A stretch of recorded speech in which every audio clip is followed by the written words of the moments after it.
अस्सलाम वालेकुम जी, मेरा नाम वसीम मलिक है। सुप्रीम कोर्ट ऑफ पाकिस्तान में इस वक्त मौजूद हूँ। आज की सबसे बड़ी खबर इमरान खान से मुताल्लिक सुप्रीम कोर्ट ऑफ पाकिस्तान से ही है, तो सीट बेल्ट बांध लीजिए क्योंकि सुप्रीम कोर्ट ऑफ पाकिस्तान की तारीख बदलने जा रही है। मामला है साबिक वज़ीर आज़म इमरान खान का एक मुकदमे में सुप्रीम कोर्ट पेशी का, जिसमें वो खुद ज़ाती हैसियत में पेश होना चाहते थे और आज के रोज़ सुप्रीम कोर्ट ऑफ पाकिस्तान से उन्हें वीडियो लिंक के ज़रिए पेशगी की इजाज़त मिल चुकी है। केस की तफसीलात में आने से कबल मैं आपको एक दिलचस्प बात बताता चलूं कि अगस्त 2023 5 अगस्त की वो तारीख थी जब से साबिक वज़ीर आज़म इमरान खान को ज़मान पार्क से गिरफ्तार किया गया था। तब से लेकर आज तक, चाहे वो उस वक्त की पीडीएम हुकूमत हो, फिर निगरान हुकूमतें हों या फिर मौजूदा हुकूमत, इनका जो प्राइम फोकस था या रियासत पाकिस्तान और फौजी इस्टाब्लिशमेंट की जो सबसे बड़ी जिम्मेदारी थी जो उन्होंने अपने कंधों पर संभाल रखी थी, वो ये थी कि इमरान खान को किसी सूरत भी मंजर आम पर नहीं आने देना। इस सारे अरसे में हमने देखा कि उनकी दो तस्वीर सोशल मीडिया पर आई तो वो पाकिस्तान तहरीक इंसाफ के कारकुनान के लिए उम्मीद की एक किरण थी। मगर अब मामला इस सब के रिवर्स होने जा रहा है क्योंकि नैब तरामीम का केस है जिसमें इमरान खान मरकजी दरख्वास्त गुजार हैं और आज चाहते ना चाहते सुप्रीम कोर्ट ऑफ पाकिस्तान की जानिब से ये हुक्म देना पड़ा है कि इमरान खान को सुप्रीम कोर्ट ऑफ पाकिस्तान में पेश किया जाए, यानी वो अपना मुकदमा खुद लड़ें। अब इस सारे मामले में जो आज चीफ जस्टिस काजी फ़ायज़ ईसा हैं वो बिल्कुल भी इस मामले पर फोकस नहीं थे या इसे नहीं मान रहे थे कि किसी सूरत इमरान खान को उनकी अदालत में उनके सामने पेश होने की इजाज़त दी जाए। मगर बेंच के एक रुकन जस्टिस अतर मिनुल्लाह, उन्होंने तमाम तर जो बाजी है वो पलट दी है और उनका जो मौक़िफ़ था वो आज प्रवेल हुआ है और जस्टिस अतर मिनुल्लाह की ऑब्जर्वेशन और उनके बार बार कहने के बावजूद ही चीफ जस्टिस काजी फ़ायज़ ईसा जो हैं वो मजबूर हुए हैं और अब इमरान खान को फाइनली 16 मई की तारीख बताई जा रही है कि उस दौरान इमरान खान को सुप्रीम कोर्ट ऑफ पाकिस्तान में वीडियो लिंक के ज़रिए पेश होने की इजाज़त दी जाएगी। अब इस सारे मामले में जेल सुपरिटेंडेंट का क्या किरदार है, क्या ऐसा मुमकिन हो पाएगा, सुप्रीम कोर्ट ऑफ पाकिस्तान के फैसले पर अमल दरामद किया जाएगा, या उसके साथ साथ ये भी बातें होने लग गई हैं कि जी जो चीफ जस्टिस काजी फ़ायज़ ईसा हैं वो तो बैरून मुल्क दौरे पर जा रहे हैं, तो शायद ये बेंच ही ना रहे और 16 मई को इमरान खान पेश ना हो। या फिर अटॉर्नी जनरल ऑफ पाकिस्तान जो हैं आज उन्होंने कमरा अदालत नंबर 1 में कहा कि उन्हें इन किस्म के तमाम तर जो जिम्मेदारियां हैं या आप कह लीजिए कि जो अरेंजमेंट्स हैं वो मुकम्मल करने में 1 हफ्ते का वक्त दरकार है। मगर चीफ जस्टिस काजी फ़ायज़ ईसा का कहना था कि आज 14 तारीख को हम बैठकर ये केस सुन रहे हैं, 16 तारीख को इमरान खान को वीडियो लिंक के जरिए पेश किया जाए। तो इमरान खान जब वीडियो लिंक के जरिए पेश होंगे तो क्या माहौल होगा, ये जो तमाम तर मामला है, केस की बुनियाद क्या है और इसमें इमरान खान को कोई फ़ायदा या नुकसान हो सकता है, ये तमाम तर मामला जो हैं आज की इस वीडियो में ज़रा तफसीलन डिस्कस करते हैं। सबसे पहले केस की बैकग्राउंड की जानिब में आता हूं कि ये केस था कौन सा और उसके बाद फिर आज कमरा अदालत नंबर 1 में क्या हुआ कि चीफ जस्टिस काजी फ़ायज़ ईसा को शिकस्त का सामना रहा। वो नहीं चाह रहे थे कि इमरान खान को ये इजाज़त दी जाए, मगर फिर 5 मिनट का वक्फा और उसके बाद इमरान खान को ये इजाज़त मिली, तो ये सारा मामला उस जानिब बढ़ूंगा। सबसे पहले केस की तफसीलात की जानिब बढ़ता हूँ। आपको याद होगा कि 9 अप्रैल 2022 साबिक वज़ीर आज़म इमरान खान की हुकूमत अदम एतमाद के दौरान जब हटाई गई तो उस दौरान पीडीएम की हुकूमत बनी। पीडीएम ने हुकूमत में आते ही कुछ कानून साजियाँ की, जिसमें जो सबसे बड़ी कानून साजी थी वो नैब के कानून में तरामीम की गई थी और उसमें इमरान खान का ये मौक़िफ़ था, उनका ये इल्ज़ाम था जो आज तक है। वो ये समझते हैं कि ये वो एनआरओ है जो पीडीएम मेरी हुकूमत के दौरान मुझसे मांगती रही थी मगर मैंने नहीं दिया, और जब ये हुकूमत में आए तो इन्होंने अपने लिए कानून साजी की। और इसमें इमरान खान का ये भी कहना है कि कोई तकरीबन 1100 अरब रुपए का वो कोई फिगर बताते हैं कि इसमें ये एनआरओ 2 दिया गया है पीडीएम हुकूमत की जानिब से खुद को। और इसमें भी कोई शुबा नहीं कि जो नैब तरामीम की गई थी वो पर्सन स्पेसिफिक तरामीम थी, यानी उस वक्त जो हुकूमत में मौजूद लोग थे उनके खिलाफ जो नैब के केसेस थे उन्हें ही मद्देनजर रखते हुए उनमें तरामीम की गई थी। और उसके बाद फिर मामला सुप्रीम कोर्ट ऑफ पाकिस्तान में इस तरह आता है कि इमरान खान जो हैं वो गालबन जुलाई 2022 की बात है, चीफ जस्टिस उमर अता बंदयाल उस वक्त सुप्रीम कोर्ट ऑफ पाकिस्तान में चीफ जस्टिस का कलमदान संभाले होते हैं। इमरान खान जो हैं वो आइन का आर्टिकल 184(3) के तहत मुफाद आमा के तहत नैब तरामीम को सुप्रीम कोर्ट ऑफ पाकिस्तान में चैलेंज कर देते हैं। सुप्रीम कोर्ट ऑफ पाकिस्तान का 3 रुकनी जो बेंच है वो इस केस की समाअत करता है। कोई 1 साल इस केस की समाअत जारी रहती है। जस्टिस उमर अता बंदयाल, जस्टिस इजाजुल हसन और जस्टिस मंसूर अली शाह पर मुश्तमिल ये बेंच होता है और चीफ जस्टिस उमर अता बंदयाल अपनी रिटायरमेंट से कुछ अर्सा कबल ये फैसला सुनाते हैं और नैब तरामीम को कलअदम करार देते हैं, यानी इमरान खान ये केस जीत जाते हैं और जो पीडीएम हुकूमत की नैब तरामीम थी वो कलअदम करार दी जाती हैं। और उसके बाद फिर हमने देखा कि चीफ जस्टिस काजी फ़ायज़ ईसा आते हैं। Supreme court practice and procedure act जो है वो अदालत उज़्मा की जानिब से उसे पास किया जाता है। उसके ऊपर जो चीफ जस्टिस उमर अता बंदयाल है वो जो स्टे आर्डर दे गए थे वो ख़त्म किया जाता है और वो प्रैक्टिस एंड प्रोसीजर एक्ट जो है वो कानून की बाकायदा शक्ल लेकर इम्प्लीमेंट होता है। तो उसके बाद आइन का आर्टिकल 184(3) उसमें अपील का जो फोरम है, जो रेमेडी है, वो दस्तयाब हो जाती है। तो उस वक्त वफाकी हुकूमतें और जो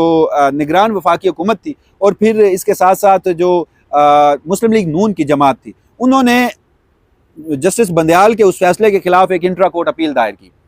नैब तरमीम की। अब नैब तरमीम की इंट्रा कोर्ट अपील पे 5 रुकनी बेंच बनता है और उस 5 रुकनी बेंच में पहली समात होती है और उस पहली समात के मौके पर चूंकि अभी प्रैक्टिस एंड प्रोसीजर एक्ट का फैसला नहीं आया होता तो फिर ये मौखर कर दी जाती है। इसी दौरान supreme court practice and procedure act का तफसीली फैसला आ जाता है तो फिर ये गुज़श्ता हफ्ते आज के दिन के लिए ये केस समात के लिए मुकर्रर होता है। गुज़श्ता हफ्तों में भी मुख्तलिफ वीडियोज़ के थ्रू मैंने आपको यही प्रपोजिशन बताई थी कि इमरान खान जो हैं वो खुद चाहते हैं कि वो इस केस में अपना मौक़िफ़ पेश करें, वो किसी वकील के थ्रू पेश नहीं होना चाहते। तो उन्होंने एक ख़त भी लिखा जो आज के रोज़ कमरा अदालत नंबर 1 में चीफ जस्टिस काजी फाजीसा तक पहुंचा। जेल से वो ख़त लिखा गया जिसमें उन्होंने कहा कि वो ज़ाती हैसियत में खुद पेश होना चाहते हैं। और जब गुज़श्ता समात में सुप्रीम कोर्ट ऑफ पाकिस्तान ने इमरान खान को ये मौका दिया था कि वो चाहे खुद पेश होना चाहें या अपने वकील के ज़रिए अपनी नुमाइंदगी करें, तो फिर इमरान खान ने अडयाला जेल में सहाफ़ियों से गुफ्तगू करते हुए कहा था कि ये केस वो खुद लड़ेंगे। और जो गुज़श्ता समात थी उसमें जो इमरान खान के मरकज़ी अपील में वकील थे ख्वाजा हारिस, जो ये केस जीते थे इमरान खान के बिहाफ पर, उन्होंने ये केस परसू किया था।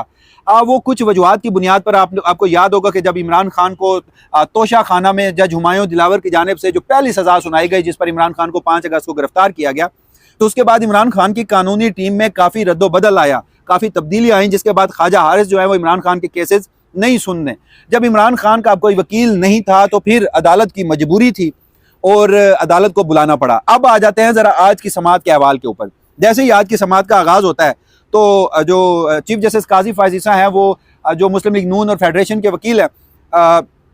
मखदूम अली खान, उन्हें कहते हैं कि वो गुज़श्ता समात का तहरीरी हुक्मनामा पढ़ें। वो तहरीरी हुक्मनामा पढ़ते हैं कि जस्टिस अतर मिनुल्लाह ये रिमार्क्स देते हैं कि इस केस में जो मरकज़ी दरख्वास्त गुजार है जिसका नाम इमरान अहमद खान न्याजी है, अब वो खुद इस केस में पेश होना चाहता है। तो क्या सुप्रीम कोर्ट ऑफ पाकिस्तान को ये इकदाम नहीं करने चाहिए कि जो मरकज़ी दरख्वास्त गुजार है उसे अदालत तक रसाई दी जाए? और फिर जस्टिस अतर मिनुल्लाह ये भी कहते हैं कि वो दरख्वास्त गुजार इस वक्त अडयाला जेल में है, मगर अदालत किसी को इंसाफ तक रसाई या अदालत तक रसाई का जो बुनियादी हक है उससे महरूम नहीं कर सकती। और फिर उन्होंने इमरान खान के उस खत का भी हवाला दिया और कहा कि ये खत हमें कमरा अदालत में मिल रहा है। चीफ जस्टिस काजी फाजीसा ने कहा कि हमें कमरा अदालत में मिल रहा है। जस्टिस अतर मिनुल्लाह ने इमरान खान के खत से मुताल्लिक कहा कि ये हमें गुज़श्ता रात ही मौसूल हो गया था, इसमें इमरान खान खुद ज़ाती हैसियत में पेश होना चाहते हैं। जिस पर चीफ जस्टिस काजी फाजीसा ने जस्टिस अतर मिनुल्लाह को टोका और बोले कि जनाब ये जो केस है ये किसी के ज़ाती मुफाद का नहीं है। यानी वो इमरान खान का नाम लेकर कह रहे थे कि ये इमरान खान के ज़ाती मुफाद का केस नहीं है। जब किसी शख्स के ज़ाती मुफाद का केस नहीं है तो हम उसे कैसे पेश होने की इजाज़त दे सकते हैं? ये आइन और कानून की तशरीह का केस है, इसे तो किसी वकील को परसू करना चाहिए। जो दरख्वास्त गुजार है वो कोई वकील नहीं है, वो कानूनी और आइनी मामलात पर अदालत की मुआवनत नहीं कर सकता। और फिर जो चीफ जस्टिस काजी फाजीसा है उन्होंने ये भी कहा कि अगर कोई शख्स अदालत में पेशी को जवाज बनाकर अदालत को किसी और मकसद के लिए इस्तेमाल करना चाहता है तो हम उसको भी देखेंगे। यानी चीफ जस्टिस काजी फाजीसा ये कहना चाह रहे थे चूंकि इस वक्त रियासत की पॉलिसी है कि इमरान खान को किसी सूरत जेल से बाहर नहीं आने देना या उनकी एक झलक भी बाहर ना आ पाए, तो चीफ जस्टिस के मुताबिक अगर वो इस केस में पेश होंगे तो अपने मुफाद को मद्देनजर रखते हुए हमें इस्तेमाल कर रहे होंगे, हम इस मामले को भी देखेंगे। फिर जस्टिस अतर मिनुल्लाह ने कहा कि अदालत किसी को इंसाफ की रसाई तक, अदालत की रसाई तक ये जो बुनियादी हक है इससे महरूम नहीं कर सकती, उसका कोई वकील नहीं है। नैब तरमीम का मामला है, नैब माजी में सियासी इंजीनियरिंग के लिए इस्तेमाल हुई है, लिहाजा हमें इमरान खान को एक मौका देना चाहिए कि वो अदालत में पेश होकर अपना मौक़िफ़ सामने रख सकें। जिसके बाद चीफ जस्टिस काजी फाजीसा को मजबूरन ये ऑब्जर्वेशन देनी पड़ी कि हम 5 मिनट का वक्फा लेते हैं, 5 मिनट हम आपस में मुशावरत करते हैं और उसके बाद हम आकर आपको फैसला सुनाते हैं। 5 से 10 मिनट का गालबन वक्फा हुआ और उसके बाद बेंच वापस आया तो चीफ जस्टिस काजी फाजीसा को फिर मजबूरन ये कहना पड़ा कि चूंकि जो इसमें दरख्वास्त गुजार है वो इमरान खान है और बाकी जितने भी फरीक हैं, वफाकी हुकूमत हो, फेडरेशन ऑफ पाकिस्तान हो, PDM की जमातें हों या फिर नैब हो या फिर एडवोकेट जनरल्स हों तमाम सूबों के, वो जो गुज़श्ता हुक्मनामा था जिसमें नैब तरमीम को उड़ाया गया था, इमरान खान के हक में फैसला आया था, उसको चैलेंज कर रखे हैं और वो कह रहे हैं कि हम उन फैसले के खिलाफ यहाँ पर सुप्रीम कोर्ट ऑफ पाकिस्तान में केस लड़ेंगे। तो चीफ जस्टिस काजी फैज ईसा ने कहा कि फिर तो किसी को तो उस फैसले के हक में केस लड़ना चाहिए, क्योंकि वो मरकजी दरख्वास्त गुजार इमरान अहमद खान न्याजी हैं, तो फिर हम उनकी दरख्वास्त को मंजूर करते हैं और हम उन्हें वीडियो लिंक के जरिए पेश होने की इजाज़त देते हैं। और फिर अटॉर्नी जनरल ऑफ पाकिस्तान से ये पूछा गया कि वीडियो लिंक के जरिए जो अदालत में पेशी है इमरान खान की, वो उसके इक़दाम के लिए, इंतजाम के लिए आपको कितना वक्त दरकार होगा। अटॉर्नी जनरल ऑफ पाकिस्तान उन्होंने कहा कि 1 हफ्ते का वक्त दरकार होगा, जिस पर चीफ जस्टिस ने कहा नहीं, 1 हफ्ते बाद मैं मुयसर नहीं हूँगा, लिहाजा 16 मई यानी आज से 2 रोज़ बाद इंतजाम कर लीजिए और इमरान खान को वीडियो लिंक के जरिए पेश होने की जो इजाज़त है वो मिल चुकी है। अब इस सारे मामले में इमरान खान कमरा अदालत नंबर 1 में पेश होंगे, वीडियो लिंक के जरिए पेश होंगे। और इसमें सबसे अहम और दिलचस्प बात जो है वो जनाब ये है कि ये केस जो है वो लाइव चल रहा है। इस केस की आज के रोज़ लाइव स्ट्रीमिंग की गई है। जब वीडियो लिंक के जरिए परसों के रोज़ इमरान खान पेश होते हैं और वो दलाइल देते हैं या वो कोई बात करते हैं, तो क्या तब भी लाइव दिखाया जाएगा? अगर नहीं दिखाया जाएगा तो चीफ जस्टिस काजी फैज ईसा की जो इंटेंट है उस पर सवालात उठेंगे, वो इंतहाई तनकीद का शिकार होंगे, क्योंकि जब तक इमरान खान नहीं थे वो केस की स्ट्रीमिंग लाइव कर रहे थे। अगर इमरान खान पेश होते हैं तो वो लाइव ना करें तो भी उनके लिए मसला, और अगर वो लाइव कर दें तो भी उनके लिए मसला, क्योंकि आपको भी याद है कि टीवी चैनल्स को इमरान खान की तस्वीर ना चलाने की जो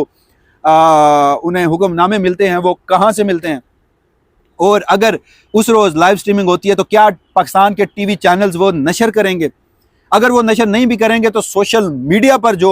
भरमार होगी, और पाकिस्तान तहरीक इंसाफ के कारकुनान और उनके लीडरान को मैं अभी से सोशल मीडिया पर देख रहा था कि उनमें एक नई खुशी की लहर दौड़ी है कि उनका जो लीडर है उसका पहली मरतबा दीदार हो रहा होगा। और इसमें एक और भी दिलचस्प बात वो ये भी है कि इमरान खान इस बेंच के सामने अगर इस कानूनी और आईनी मामलात में पेश होंगे तो वो कोई वकील नहीं है, कानूनदान नहीं है, उन्हें खासा मुश्किल सूरत हाल का सामना करना पड़ सकता है। मगर इमरान खान को जितना हम जानते हैं, जितनी उनसे मुलाकातें हुई हैं या जितना उन्हें टीवी पे सुन रखा है, देख रखा है,